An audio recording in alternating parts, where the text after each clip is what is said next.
ఈ నియోజకవర్గంలో పోటీ చేసిన పెద్దిరెడ్డి రామ్మోహన్ రెడ్డి గారు, భాస్కర్ రెడ్డి గారు, శ్రీనివాస్ రెడ్డి గారు, అన్ని మండలాల గౌరవ అధ్యక్షులు, గౌరవ ఎంపీటీసీ గారు, వివిధ హోదాల నుండి పార్టీ నాయకులకు, సహచర కార్యకర్తలకు, ప్రెస్ మిత్రులందరికీ నమస్కారం. రేపే లాస్ట్ డేట్ కాబట్టి ఒకసారి పోతూ పట్టభద్రులకి ఒక అప్పీల్ చేసిపోదామని చెప్పి ఇక్కడికి వచ్చినాం. ఇంత తక్కువ టైంలో ప్రకటించినందుకు మీ అందరికి కూడా ధన్యవాదాలు తెలియజేస్తా ఉన్నాను.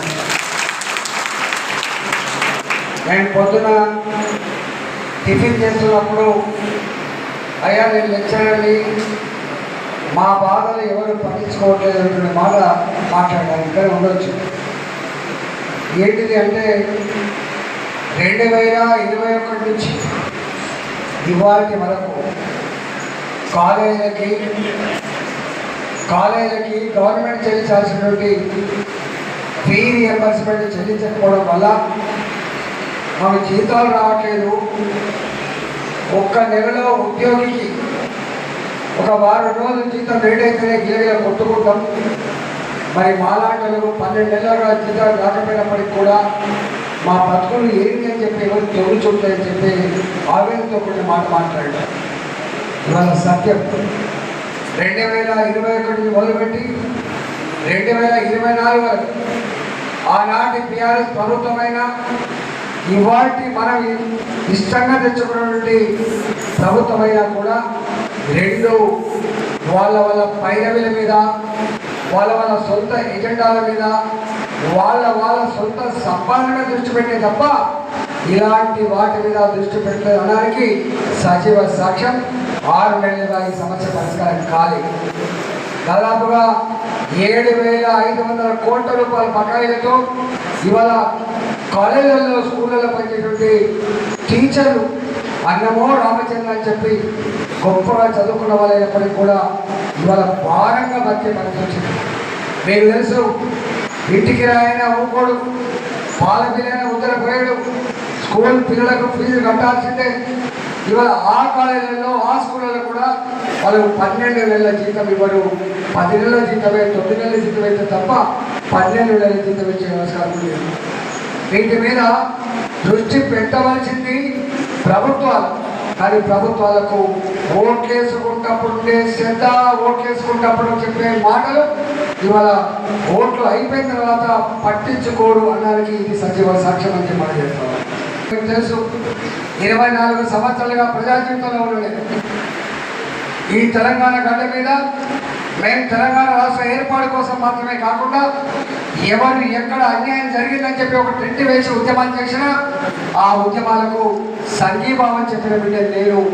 ఆ ఉద్యమాలు చేసినటువంటి సమస్యలని అసెంబ్లీ వేదికగా ప్రశ్నించి వాటి పరిష్కారం కోసం పనిచేసే బిడ్డలు కాబట్టి ఇవాళ ప్రేమేందర్ రెడ్డి గారు ఇంతమంది వక్తలు చెప్పినట్టుగా 40 ఏళ్ళుగా నమ్మిన సిద్ధాంతం కోసం 40 ఏళ్ళుగా ఎత్తిన జెండా దించకుండా పార్టీ కోసం పనిచేసే బిడ్డ, ప్రజల మధ్యలో ప్రజల సమస్యల కోసం పోరాడే బిడ్డ కాబట్టి ఇవాళ వారికి తోడుగా మాలాంటి వాళ్ళు కూడా ఉండమనే విషయాన్ని మర్చిపోవద్దని చెప్పి పట్టభద్రులకు వినమ్రంగా విజ్ఞప్తి చేస్తున్నారు. రెండవది, మీరు చూస్తూ ఉన్నారు, కేసీఆర్ గారు నీళ్లు, నిధులు, నియామకాలు, తెలంగాణ ఉద్యమ ట్యాగ్ లైన్ ఈ 3 మాత్రమే. కానీ ఎక్కడ కూడా తెలంగాణ వచ్చిన తర్వాత కేసీఆర్ గారు 10 సంవత్సరాలు ముఖ్యమంత్రి పనిచేసినప్పటికీ కూడా ఉద్యోగ క్యాలెండర్ నియామకం చేయకుండా బుకాయించే ప్రయత్నం చేసేది. కాబట్టి ఇవాళ ఆనాడు నిరుద్యోగులు తిరుగుబాటు చేస్తున్నటువంటి భయంతో నిరుద్యోగ బిడ్డలాగా మీ అమ్మ మీద, మీ నాన్న మీద బాధపడకుండా మీకు నెలకు 3,216 రూపాయలు పుట్టిస్తాయని చెప్పాడు 2018 ఎన్నికల మేనిఫెస్టో. కానీ 5 ఏళ్ళు గడిచినా ఏ ఒక్క నిరుద్యోగ బిడ్డకు కూడా ఒక్క సింగిల్ పైసా ఇవ్వకుండా నిరుద్యోగం మట్టి కొట్టింది ఇవాళ కేసీఆర్ అని చెప్పి మొన్న కసితో కోపంతో మన ఓటు వేసి మరి ఇవాళ ఈ ముఖ్యమంత్రి వచ్చిండు, నేను ఇట్లా గెలవగానే తెల్లారి ముఖ్యమంత్రి కాగానే తొలి సంతకం ఈ సమస్యల పరిష్కారం కోసం పెడతా అని చెప్పిన ముఖ్యమంత్రి రేవంత్ రెడ్డి గారు 6 నెలలు గడుస్తూ ఉంది. నిరుద్యోగ యువతకి లైబ్రరీలలో పొద్దున 8 గంటలకు మొదలు పెడితే రాత్రి 10 గంటల వరకు కళ్ళు కాయలు కాసినట్టుగా వాళ్ళు చదువుతూ ఉన్నారు. వాళ్ళు పేదవాళ్ళైతే మధ్యాహ్నం పూట అన్నం తింటే డబ్బులు లేకపోతే అడ్డిపని తిరిగి చదువుకుంటున్న విద్యార్థులకి 4,000 రూపాయలు ఇస్తారని చెప్పిండు. ఇవ్వడానికి 6 నెలలు అవుతుంది, 4 రూపాయలు కూడా ఇవ్వకుండా ఈ ముఖ్యమంత్రి కూడా నిరుద్యోగ యువతకు కళ్ళలో మట్టి కొట్టిన విషయాన్ని మర్చిపోవాలని చెప్పి ఎప్పుడు కూడా ఒట్టెక్కేదాకా ఓడమల్లప్పలాగా వివరించాలి తప్ప ఏనాడు వీళ్ళ గురించి పట్టించుకున్న ప్రభుత్వాలు కాదు. ఇవాళ మొన్న స్వయంగా ప్రధానమంత్రి గారి రాష్ట్రానికి వచ్చి హోంమంత్రి గారి రాష్ట్రానికి వచ్చి ఒక మాట చెప్పిండు. ఆ మాట రేవంత్ రెడ్డి గారికి ఇచ్చిన హామీలు అమలు కోసం టైం దొరకట్లేదు, కానీ అక్రమ సంపాదన కోసం ఇక్కడ రేవంత్ రెడ్డి ట్యాక్స్, అక్కడ రాహుల్ గాంధీ ట్యాక్స్ యొక్క డబుల్ ట్యాక్స్ కోసం పనిచేస్తుందని చెప్పి స్వయంగా భారత ప్రధానమంత్రి గారు చెప్పిందంటే, స్వయంగా హోంమంత్రి గారు చెప్పిందంటే ఎటువైపు పోతుందో ఒకసారి అర్థం చేసుకోమని చెప్పుకుంటాం. ప్రజలు దీన్ని అర్థం చేసుకోవాలి తప్ప ఎందుకైతుందో దానికి బాధ్యులు ఎవరో అనాలిసిస్ చేసుకోవాలి తప్ప ప్రేక్షక పాత్ర పోషించదని చెప్పి నేను మేధావి వర్గాన్ని నేను వినమైన విజ్ఞప్తి చేస్తాను. మూడవది, ఇవాళ ఉద్యోగులు ఉన్నారు. కేంద్ర ప్రభుత్వం పెరిగిన ధరలకు అనుగుణంగా డిఏ రిలీజ్ చేస్తుంది, కానీ 4 డిఏలు కేంద్ర ప్రభుత్వం రిలీజ్ చేసినప్పటికీ ఒక్క డిఏ కూడా ఇవ్వకుండా ఇవాళ ప్రభుత్వ ఉద్యోగులకు మొండి చేస్తుంది. మొన్న ఎన్నికలప్పుడు వాళ్ళు ఎంత గొప్ప పాత్ర పోషించిందో వాళ్ళు గెలవడానికి వాళ్ళకు తెలుసు, వాళ్ళ అంతవరకు తెలుసు. కానీ ఇవాళ ఆ ఉద్యోగుల సమస్య కూడా, ఆ డిఏ సమస్య ఇప్పటికీ ప్రస్తావన లేదు. పిఆర్సీ రావాలి ఉద్యోగులకి 2023 జూన్ 1వ తారీఖు కల్లా పిఆర్సీ రావాలి. ఆనాడు శివశంకర్ గారి ఆధ్వర్యంలో పిఆర్సీ కమిటీ వేసిండ్రు. 6 నెలలలోపే ఆ కమిటీ రిపోర్ట్ తెచ్చుకొని పిఆర్సీ అమలు చేస్తామని చెప్పారు. ఇంతవరకు పిఆర్సీ రిపోర్టు రాలేదు. 2023 జూన్, 2024 మే మంత్ అయిపోతా ఉంది, కానీ ఇప్పటికీ ఊసు లేదు. నేను ఉద్యోగులు మీరు ఆలోచన చేయండి. ఆనాడు కేసీఆర్ గారు కోపంతో మీరు ఓట్లు గెలిపించారు, కానీ వాళ్ళు ఈ ప్రభుత్వం ఏం చేస్తే ఒకసారి ఆలోచించండి.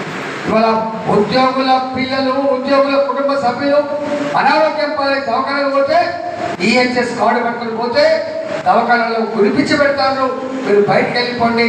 ఇప్పటికే ఉద్యోగులకు మేము ఏ వైద్యం అయితే అందించినామో ఆ డబ్బులే ప్రభుత్వం చెల్లించలేదు, ఈ ఉద్యోగ భారం మాకు అంతని చెప్పి బయటికి వెళ్ళకూడతా ఉంటే ఇవాళ ఉద్యోగులు కళ్ళల్లో నీళ్ళు తిరుగుతున్నాయి సార్, మా గౌరవం దెబ్బతింటుందని సార్ మాట్లాడుతున్నారు. చివరికి వాళ్ళు పెట్టే ప్రతిపాదన ఏంటంటే ఉద్యోగులుగా మా బేసిక్ పే నుంచి అవసరమైతే ఈహెచ్ఎస్ కోసం మేమే డబ్బులు కడతాం, మీ డబ్బులు మాకు అక్కర్లేదని చెప్పినప్పటికీ కూడా దాని మీద నిర్ణయం తీసుకోలేదు. ఇవాళ పాత బకాయి ఇవ్వలేదు, ఉద్యోగులు వైద్యం అని చెప్పలేదు. ఇవాళ జర్నలిస్టులు ఉన్నారు, ఇక్కడ జర్నలిస్టులు కూడా వైద్యం చేయిస్తారని చెప్పారు. జర్నలిస్టుగా కార్డు పట్టుకొని పోతే దవాఖానాలో బకాయిలు చెల్లిస్తారని చెప్పి చెప్తారు. ఇవాళ ఆరోగ్యశ్రీ పైసలు కూడా సంవత్సరం కాలం రాకపోతే వాళ్ళకు కూడా వైద్యం అందకపోతే ఇవాళ వస్తువులు కుదపెట్టుకొని ఆస్తులు అమ్ముకొని వైద్యం చేసుకొని దౌర్భాగ్యం వచ్చింది. ఇవాళ కాంట్రాక్టర్లకు డబ్బులు ఇవ్వడానికి చేతులు వస్తున్నాయి ప్రభుత్వానికి, కానీ పేదవాళ్ళ వైద్యానికి, ఉద్యోగుల వైద్యానికి, నా జర్నలిస్ట్ మిత్రుల వైద్యానికి మాత్రం డబ్బులు పేదడానికి చేతులు రాని ప్రభుత్వం ఉంది. మీరు అర్థం చేసుకోమని చెప్పుకుంటాం. ఇవాళ ఆర్టీసీ కార్మికులు ప్రభుత్వ ఉద్యోగులు గుర్తించమని చెప్పి అలాంటి క్యాబినెట్ తీర్మానం చేసింది కేసీఆర్. ఇవాళ 6 నెలలు అవుతుంది. ఈ ప్రభుత్వం అపాయింటెడ్ డే ఇంతవరకు కూడా ఫిక్స్ కాలేదు. ఇవాళ మహిళలకి ఉచిత బస్సు ప్రయాణం అని చెప్పించిండు, బ్రహ్మాండంగానే చెప్పిండు. కానీ ఆర్టీసీ కార్మికులకు, ఆర్టీసీ సంస్థకు నెలకు 300 రూపాయలు చొప్పున ఇచ్చే డబ్బులు ఇవ్వకపోతే జీతాలు కూడా సకాలంలో రాని పరిస్థితి వచ్చింది. ఆర్టీసీ దివాళించే పరిస్థితి వచ్చిందని చెప్పి వాళ్ళు బాధపడే పరిస్థితి వచ్చింది. ఇవాళ అంగన్వాడీ టీచర్ల గ్రామాలలో ఇలా వాళ్ళే పిఎల్ఓలుగా బాధ్యతలు నిర్వహిస్తారు. అంగన్వాడీ టీచర్లకి 18,000 రూపాయలు తెల్లారి ఇస్తా అని చెప్పి ఇంతవరకు 6 సంవత్సరం కూడా ఊసలేదు. చెప్పుకుండా పోతే 6 గ్యారంటీలు, 66 హామీలు, 400 పైచలకు రకాల పనులు చేస్తా అని చెప్పిన రేవంత్ రెడ్డి 6 నెలలకే గెలిచిపోయాడు, 6 నెలలకే అబాస్పాలైపోయాడు. ఇంత తక్కువ టైంలో ప్రజల చేత చీకొట్టించుకునే ముఖ్యమంత్రి ఎవరు అంటే రేవంత్ రెడ్డి అని చెప్పే పరిస్థితి. మీకు తెలిసి వాళ్ళ గ్రామాలలో అనేక సార్లు వచ్చిపోయిన వాటి గురించి ఏం చెప్పిండు? రైతాంగానికి 2 లక్షల రూపాయలు రుణమాఫీ చేస్తా అని చెప్పిండు. ఆయన చెప్పిన నీ చేజమ్మనించి కూడా కాదు రేవంత్ రెడ్డి, నువ్వు తెలిసి చేస్తున్నావా ఈ సమస్య తెలియక చేస్తున్నావు అని చెప్పి అడిగిన. కానీ ఆయన పట్టించుకోలేదు. మొన్నటి దాకా ఆర్థిక మంత్రి ఉన్నాడు, అంతకుముందు నేను ఆర్థిక మంత్రిగా ఉన్నా. 2 లక్షల రూపాయలు రుణమాఫీ కనుక నువ్వు చేస్తే శాశ్వతంగా రాజీనామా చేస్తా అని చెప్పి మన హరీష్ రావు గారు ప్రకటించారు. మన ప్రజలు నమ్ముతుందని చెప్పి పార్లమెంట్ ఎన్నికల్లో ఓటు రావని చెప్పి మన ఒక అబద్ధమాడు దేవుడి మీద ఒట్టేసి చెప్తున్నా నేను 2 లక్షల రూపాయలు రుణమాఫీ ఆగస్టు మాసంలో చేసి అని చెప్పి నేను బతికే ఉంటా ఆగస్టు మాసం వరకు, ఆయన కూడా బతికే ఉంటాడు. 2 లక్షల రూపాయలు రుణమాఫీ అవుతుందా కాదా?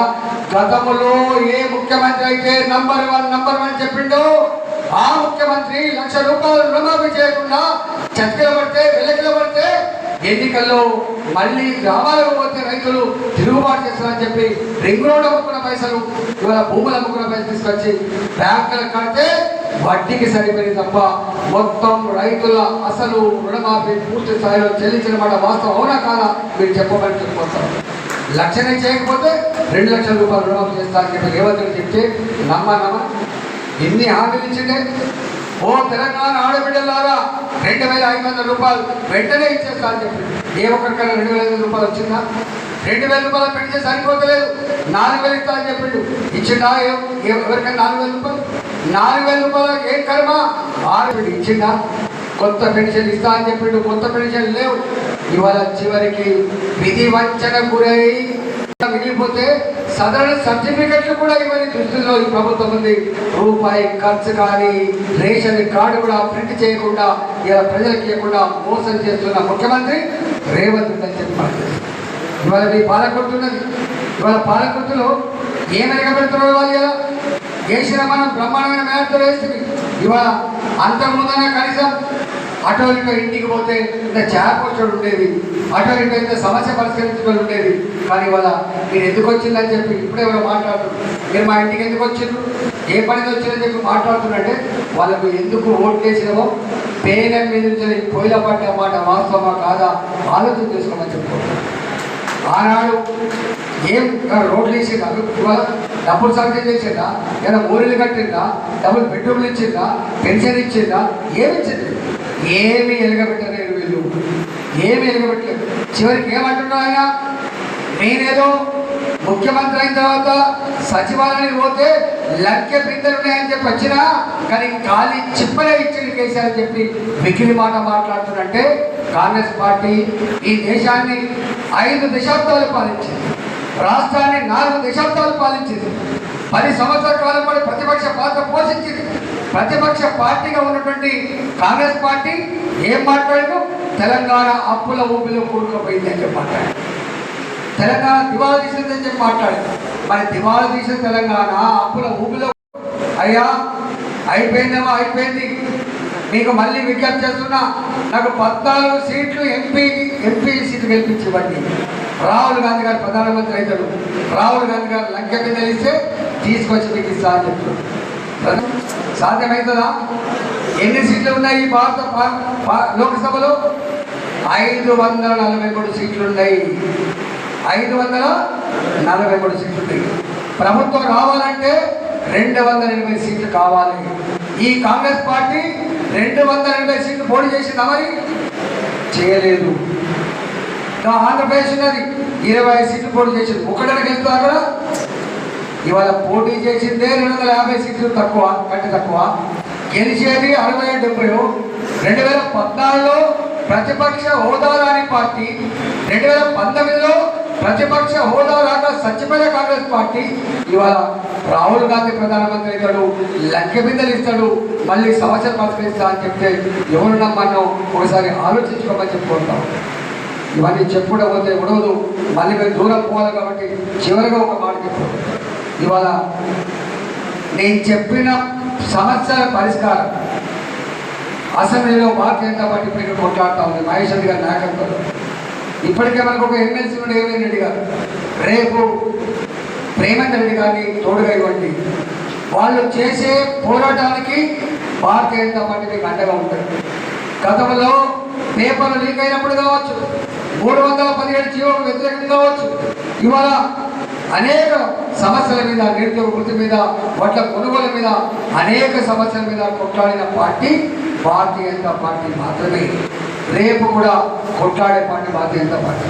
ఇవాళ మీకు తెలుసు, టీఆర్ఎస్ పార్టీ అభ్యర్థి ఏం ముఖం పెట్టుకోవడం వాళ్ళు వాళ్ళకి హక్కులే ఎత్తుకుని అంతకుముందు ఇవన్నీ సమస్యలను నాంచింది, పరిష్కరించకుండా చేసింది, ప్రజల చేత చీకొట్టించుకున్న పార్టీ కాబట్టి వాళ్ళకు హక్కు లేదు. ఇవాళ ఈ పార్టీ ఆయన అంటే ప్రశ్నించే కొద్ది ఎవరు ప్రశ్నిస్తారా? కాంగ్రెస్ పార్టీ బలపరిచిన అభ్యర్థులు చెప్తే ఎవరు ప్రశ్నిస్తారు? పిల్లిలాగా తోకాడించాల్సిందే తప్ప వాళ్ళు అడిగే ప్రసక్తి లేదు. అడగగలిగే శక్తి, సత్తా భారతీయ జనతా పార్టీ మాత్రం ఉంటుంది. ఇవాళ మనం చూస్తూ ఉన్నాం, ఈ ప్రభుత్వం ఎన్ని రోజులు ఉంటుందో ఏమైపోతుందో తెలియదు. కానీ ఇవాళ ఒక్కటి మాత్రం చెప్తున్నా, రేపు మనకు రిజల్ట్ రాబోతుంది. పార్లమెంట్ ఎన్నికలలో ప్రతి ఇంటర్ నుంచి ఒకటి మాట మాట్లాడారు. మొన్నంటే ఏదో అయిపోయింది, ఈసారి మాత్రం మోడీ మళ్ళీ దేశ ప్రధానమంత్రి కావాలి. అందుకోసం ఇవి దేశ ఎన్నికలు, దేశ భవిష్యత్తు సంబంధించిన ఎన్నికలు. ప్రశాంతత, దేశ భద్రత, దేశ ప్రజల ఆత్మగౌరవం, దేశ పురోగమనం అది మోడీ గారి వల్లనే సాధ్యమైంది. కాబట్టి మేము మోడీ గారికి ఓటేసామని చెప్పిండ్రు. ఇవాళ బూతులలో మనం కూర్చున్నావా లేదా, బూత్ కమిటీలు స్పష్టంగా ఉన్నాయా లేవా, మనం ప్రచారం చేసినవా లేదా, పట్టభద్రుల ఎన్నికలు కూడా. ఎందుకంటే భారతీయ జనతా పార్టీకి అసెట్ యువకులు కాబట్టి, చదువుకున్న వాళ్ళు కాబట్టి, ఉద్యోగులు కాబట్టి, విద్యార్థులు కాబట్టి మీరు అంతా ఆలోచన చేసి మీరు ఇవ్వండి. ఇవాళ పట్టభద్రులు కూడా మనమే గెలుస్తాం. రేపు ఈ తెలంగాణ గడ్డ మీద సర్పంచ్ ఎన్నికలు వచ్చినా, ఎంపీడీసీ ఎన్నికలు వచ్చినా, జెడ్పీటీసీ ఎన్నికలు వచ్చినా, జిల్లా పరిషత్ ఎన్నికలు వచ్చినా, అన్ని ఎన్నికల్లో పార్టీ ఇదే స్పిరిట్తో పనిచేస్తుంది. ఏ ఎన్నికలు కూడా వదిలించవలసిన లేదు. పార్టీకి పునాదురాలు గ్రామ స్థాయి కార్యకర్తలు, వాళ్ళు పోటీ చేసేటువంటి ఈ సర్పంచ్, వార్డు మెంబర్, ఎంపీటీసీ ఏదో పోతరాలని వదిలిపెట్టే ప్రసక్తి లేదు. ఇవన్నిటి మీద ఇవాళ ప్రభుత్వం భారతీయ జనతా పార్టీ మాత్రం ఏర్పడుతుంది. టీఆర్ఎస్ చూసిన దాని పత్రిక ఏమైనా మీకు తెలుసు. ఇలా కాంగ్రెస్ పార్టీ 6 నెలలకి ఏమైపోతుంది మీకు తెలుసు. దేశవ్యాప్తంగా చచ్చిపోతున్న 14 వరకు ఎన్ని వేల కిలోమీటర్ల నేషనల్ హైవేస్ ఉన్నాయో 10 సంవత్సరాల కాలంలో అంతకంటే ఎక్కువ నేషనల్ హైవేస్ నిర్మాణం చేసి ఇవాళ దేశంలో సమస్య లేకుండా చేసి ప్రపంచంలోనే అతి వేగంగా ప్రయాణించగలిగే, అతి ఎక్కువ కిలోమీటర్ల రోడ్డు కలిగే దేశంగా భారతదేశం చిత్రపోతుంది. రెండవది, కరోనా వచ్చినప్పుడు ఏమన్నారు, వాళ్ళ శవాల గుట్టలైతే భారతదేశం మరికిపోతుందని చెప్పి మాట్లాడారు. భారతదేశం శవాల గుట్టలు కాలే.